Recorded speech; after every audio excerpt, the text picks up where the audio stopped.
É impressionante como os arqueólogos e os pesquisadores acadêmicos negam, né? Trabalham para o sistema, eles não querem que essas coisas venham à tona. Porque isso vai desmoronar toda a narrativa convencional. E a narrativa convencional quer apresentar uma história mentirosa para mantê-los na Matrix. Recebemos indicações dos nossos parceiros, eu digo os nossos amigos, né? Das estrelas, os seres dimensionais. Eles disseram, procurem na Amazônia o local tal, tal, tal, na região tal. Deem um pulinho lá, vejam o que vocês encontram.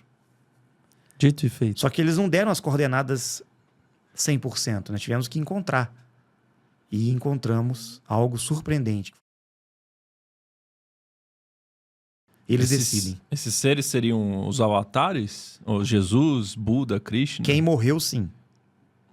Estes grandes mestres que morreram e que conseguiram alcançar uma frequência mais alta são ascensionados. Então eles ganham uma regalia, uma condição. Eles não ficam mais presos nesse ciclo reencarnatório. Isso é real. Só que muitos acham que essa é a libertação. E não é. Porque, na verdade, um dia eles vão ter que voltar e um dia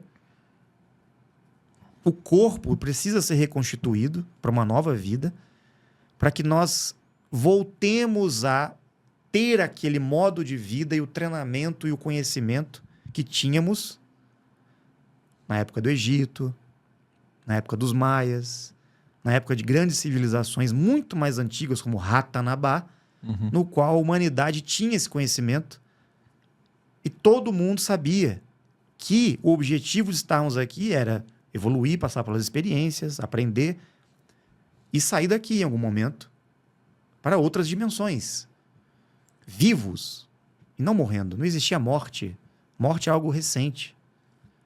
Nós vivíamos mais de 5 na história mil anos. Do mundo, né? Sim, era normal a gente viver 3 mil, 4 mil, 5 mil anos. Esse corpo é projetado para viver milhares de anos. Só que nós estamos quebrados, nós estamos adoecidos aqui. Houve uma manipulação genética que prejudicou esse processo aí todo. Mas o que acontece? Todas as grandes pirâmides do mundo, as construções escalonadas, esses grandes monumentos, eram as bases que nós chamamos de transmutação, que eram os pontos na Terra que foram construídos sobre vórtices de energia mais ativos na malha magnética da Terra, que favorecia esse processo de atingir essa frequência de abertura de portais através de uma energia mais acelerada, no qual poderíamos, em certo momento, se nós estivéssemos preparados fisicamente e espiritualmente, para voltar. Ou seja, esse é o propósito das pirâmides? Sim. É o único propósito das pirâmides. Do Egito, dos Maias? Desde que a pirâmide esteja num vórtice ativo no período histórico. Ah, entendi. No passado, as pirâmides do Egito, do México, em outros locais da Terra estavam ativos. Hoje não estão mais ativos. Porque a malha magnética vai mudando de posição. E a Terra também tem um certo deslocamento que, de tempos em tempos, as bases ativas que gera essa frequência muda de lugar. E a Ratanabá, que é a tal da cidade, eu falo tal porque foi como as pessoas falaram, cidade perdida na Amazônia, brasileira, sim. Certo? Ela é uma pirâmide também entre os estados da Amazônia, Pará e Mato Grosso, correto? Existe muitas coisas ali. Ainda é um vórtice de energia? Ainda é. Ainda é. Está sendo reativado nesses momentos. Por quê? Ali foi a primeira grande base, a primeira grande civilização da Terra no passado. Conhecida pelos Murius. A capital do mundo, né? Exato. Pelas nossas pesquisas e informações que tivemos, nós confirmamos isso. Que na Amazônia foi onde tudo começou, aqui na Terra. Não foi lá na África, Oriente Médio, enfim. Foi aqui. A Amazônia brasileira, nossa região aqui, tá? Depois foi expandindo para outras partes do mundo. Inclusive, todas as construções em pedra no mundo inteiro, América do Sul inteira, foram consequências dessa civilização na Amazônia, que foi se expandindo. Até chegar na Turquia, Grécia, atravessou oceanos. Inclusive, você foi lá, certo? Que eu Sim. vi você junto com a Dáquila Pesquisas. Na né? verdade, nós não acreditávamos na época, quando identificamos essa possibilidade, porque era algo absurdo pra gente. Mas até parece que tem algo na Amazônia. Como? Aquilo lá é imenso. Ninguém encontrou nada até hoje. Até que recebemos indicações dos nossos parceiros. Parceiros, eu digo, os nossos amigos, né? Das estrelas, os seres Superiores. dimensionais. Eles disseram, procurem na Amazônia o local tal, tal, tal. Na região tal. Deem um pulinho lá, veja o que vocês encontram. Dito e feito. Só que eles não deram as coordenadas 100%. Nós tivemos que encontrar. E encontramos algo surpreendente, que foram as quadras. Aquelas avenidas e blocos imensos que estão soterrados lá. Sobrevoamos, mostramos, né? Sim. Viralizou na época e virou motivo até de piada. Ninguém acredita até hoje, infelizmente. Mesma coisa está ali escancarada nas imagens. Mostramos e ninguém quer dar atenção a isso. Por que será? Sim. Inclusive, eu vi que você, assim, para quem tiver curiosidade, depois vai lá no canal do Rafa, tem ele entrando no avião, né? Adentrando no meio da floresta, né? Né? E fazendo os takes de cima do avião, realmente blocos, né? Sim, nós fomos com uma equipe. No dia do sobrevoo, eu não pude estar dentro do avião, mas eu estava com a equipe que pegou o avião e foi. Mas eles vieram com as filmagens, eu estive próximo ali à região das quadras, né? Cheguei bem próximo, ficamos numa aldeia, uma etnia dos tucanos, na época, e tivemos muitas informações. Inclusive, eles conhecem tudo aquilo lá, eles sabem o que existe lá. Tivemos, assim, confirmações nessa parceria com as etnias, que rende frutos até hoje, né? Eles são seres maravilhosos, né? Que foram deixados de lado pelo nosso sistema aí. Então, eles confirmaram a presença de Ratanabá para nós. É impressionante como os arqueólogos e os pesquisadores acadêmicos negam, né? Trabalham para o sistema, eles não querem que essas coisas venham à tona. Porque isso vai desmoronar toda a narrativa convencional. E a narrativa convencional quer apresentar uma história mentirosa para mantê-los na Matrix. E nós estamos trazendo Ratanabá porque Ratanabá é uma das peças que vai conectar com todo o conhecimento ancestral, que vai trazer essas verdades, inclusive sobre os seres dimensionais, sobre tudo isso. Está tudo conectado. Parece que são peças soltas, mas não, está tudo interligado. Tudo faz parte do mesmo caminho de compreensão da verdade, como eu disse, que vai se descortinando, né? Qual que é a importância, então, de Ratanabá hoje para a humanidade? O que ela pode revelar para a gente? Olha, muita coisa. Por ser a primeira grande civilização que foi soterrada, porque muitas das construções, tecnologias e as pessoas que viviam lá foram pegas de surpresa por uma grande inundação.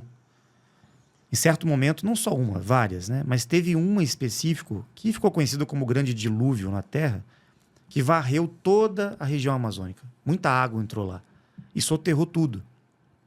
A floresta veio nascer depois, né? Foi plantada, na verdade, lá. Isso há milhares de anos atrás. Milhares de anos atrás. Imagina o que tem soterrado lá. Nós identificamos uma profundidade ali de 300, 200 metros para escavação. É complicado, não é fácil assim. Mas imagina, a gente não pode sair cavando, escavando e desmatando. Não, existem leis, nós seguimos exatamente tudo que tem que ser seguido diante das normas e regras da nação. Existe toda uma permissão que precisa ser dada, né, pelo governo, pelo IPHAN, para essas pesquisas, e a gente respeita, a gente está esperando justamente que tudo seja feito da melhor forma, de forma oficial, séria, transparente. E Dáquila, os pesquisadores querem colaborar, porque essa descoberta de Ratanabá vai ser maravilhosa para o Brasil e para o mundo. Porque o que tem ali, não só de conhecimento, mas de tecnologia, de riquezas, vai mudar a história da humanidade, vai mudar a condição da vida aqui na Terra. Ainda tem coisas acontecendo lá? Sim, porque não existe só o lado físico, né? Existe a parte extrafísica, existe a parte dimensional, mas fisicamente dizendo, aqui no concreto mesmo, tem muita coisa, tecnologia, tem uma biblioteca em pedra. Olha, A gente pode avançar em várias áreas da humanidade. recentemente, os pesquisadores de Dáquila, o presidente Urandir descobriu numa caverna junto com a Fernanda, eles encontraram uma galeria na região, lá próximo daquelas quadras, e identificaram crânios alongados nessa caverna. Esqueletos. Muitos esqueletos e crânios Alongados. Filmaram, nós temos esse registro. E estão só esperando o momento certo para revelar essa descoberta, né? Que precisa de uma certa liberação para isso. Então, nós até publicamos isso no canal, né? Esses crânios, que aparentemente são seres que morreram naquele local por algum motivo e não eram humanos. E como é que a ciência vai explicar isso? Como é que os acadêmicos, os arqueólogos vão explicar isso, né? Eles negam. Eles nem querem saber. E tem outras civilizações na América do Sul, né? Não é só no Brasil. Sim. Tem em outros locais também?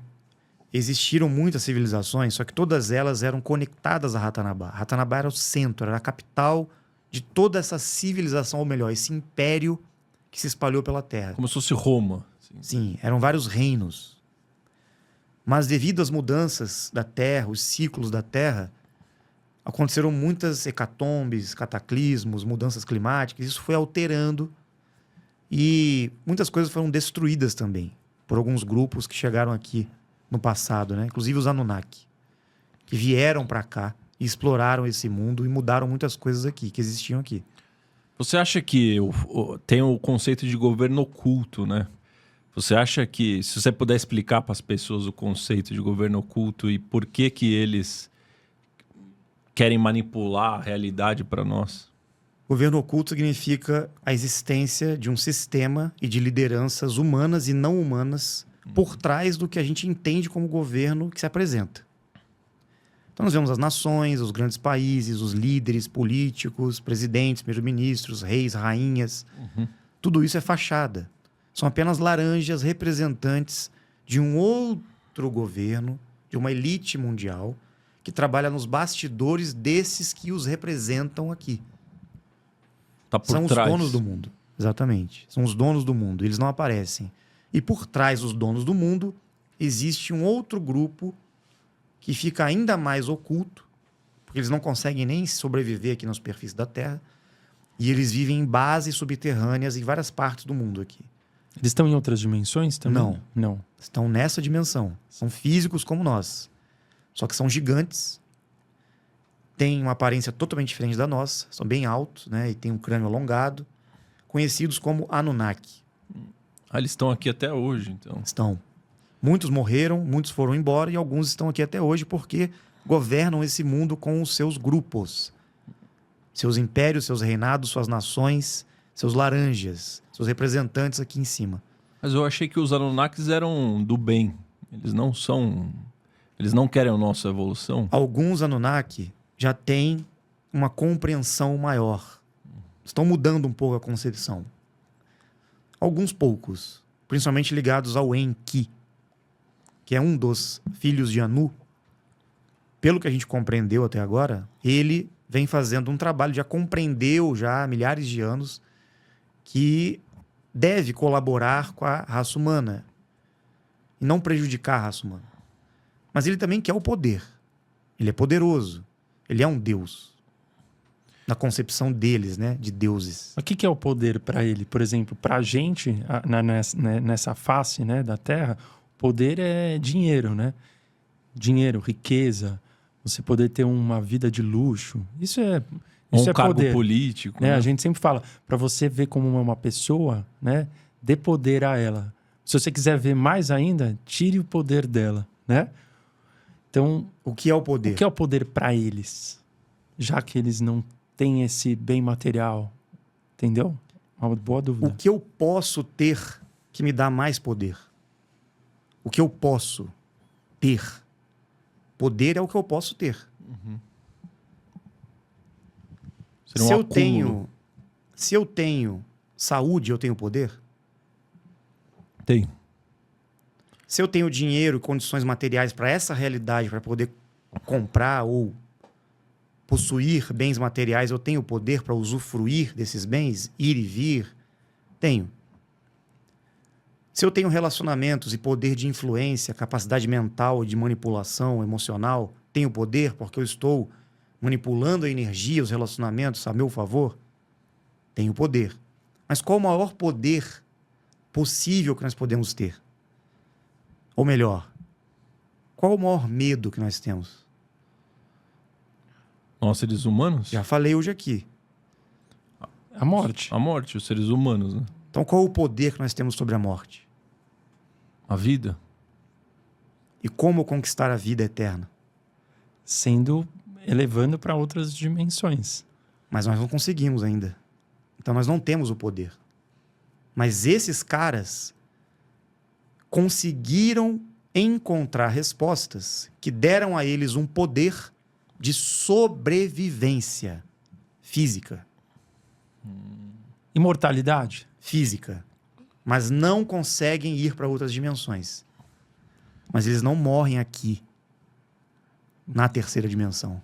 Estão vivos há milhares de anos. Ou seja, se a gente tem o nosso maior medo é a morte, então, como o Maurício respondeu muito bem, nosso poder contra esse maior medo é a vida, já que eles têm a imortalidade, que é o quê? A vida eterna mesmo, né?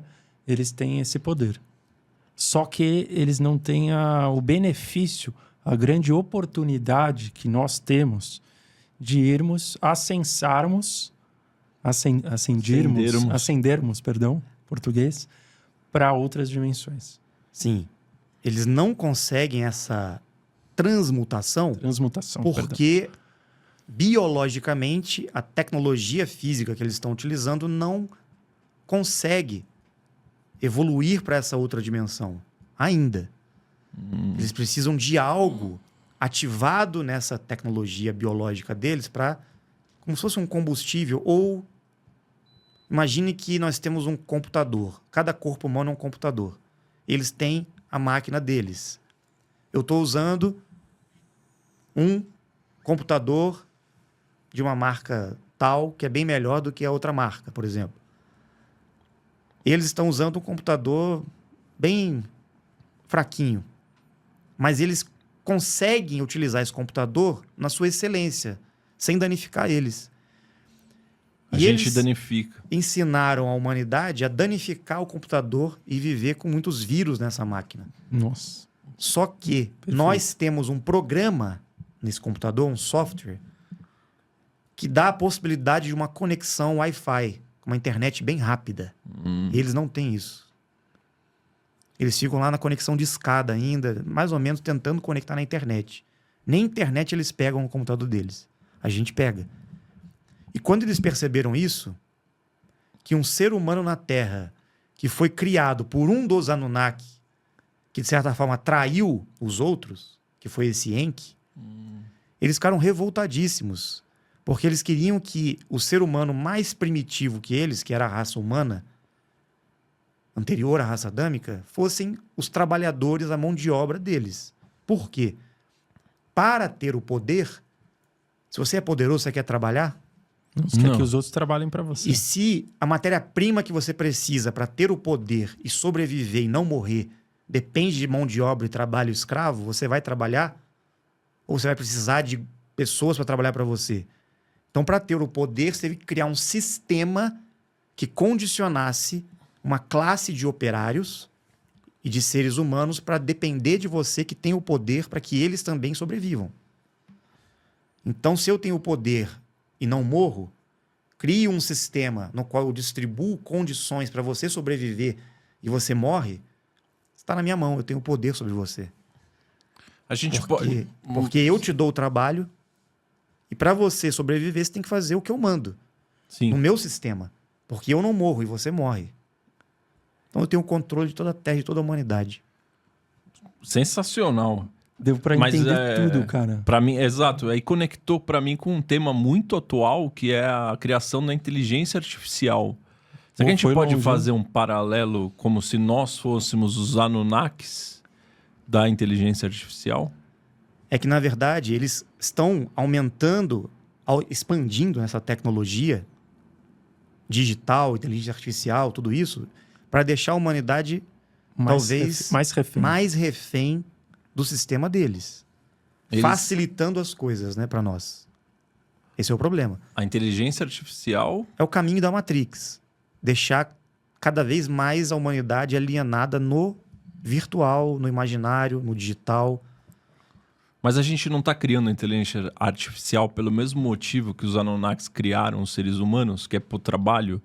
A gente, boa parte hoje, o ChatGPT, o Midjourney, a gente está vendo coisas Sim. bem incipientes ainda. Só que não mas resolve o que problema faz do a gente poder. trabalhar menos. Mas não resolve o problema do poder maior. Qual o poder maior? O que a gente precisa, na verdade? Vamos resumir toda a filosofia da Terra aqui? Tempo e vida.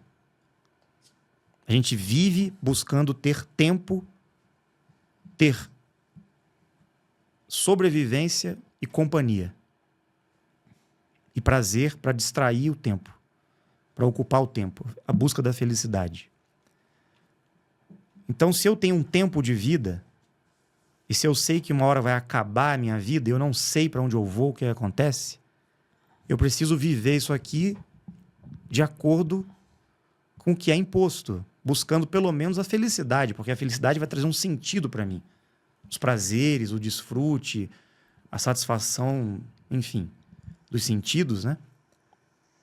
Só que eu vou estar sendo obsediado a vida inteira pelo medo de ficar doente, ficar sem dinheiro, não ter proteção, casa, bens. E isso me leva ao medo da solidão, de ficar sozinho. E isso me leva ao medo da morte. Então eu estou vivendo sempre movido pelo medo